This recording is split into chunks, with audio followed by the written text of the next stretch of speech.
jamais vu un bébé aussi magnifique. Chut.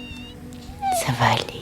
Ce jour-là, Amélia a finalement accouché. Alors que Jacques s'apprêtait à l'opérer, Amélia a soudain changé d'avis. Elle voulait revoir son bébé une dernière fois. Le médecin a déposé le bébé dans ses bras. Amélia l'a serré contre elle. Même si son cerveau ne s'était pas développé, pour elle, c'était la plus belle chose qu'elle ait jamais vue. À ce moment-là, Sam était déjà en tenue de bloc opératoire. Cela signifiait qu'il avait finalement accepté de poursuivre l'intervention. Qu'est-ce qui se passe? Qu'est-ce qu'il a?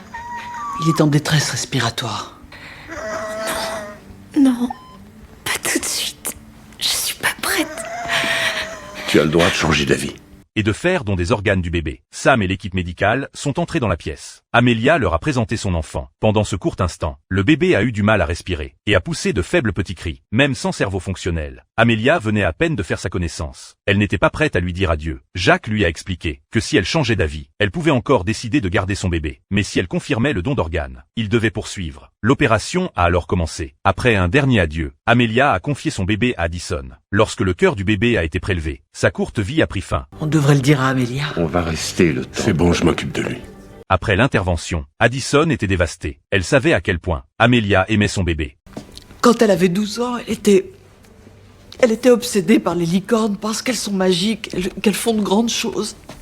Ce bébé, ses organes iront à travers tout le pays.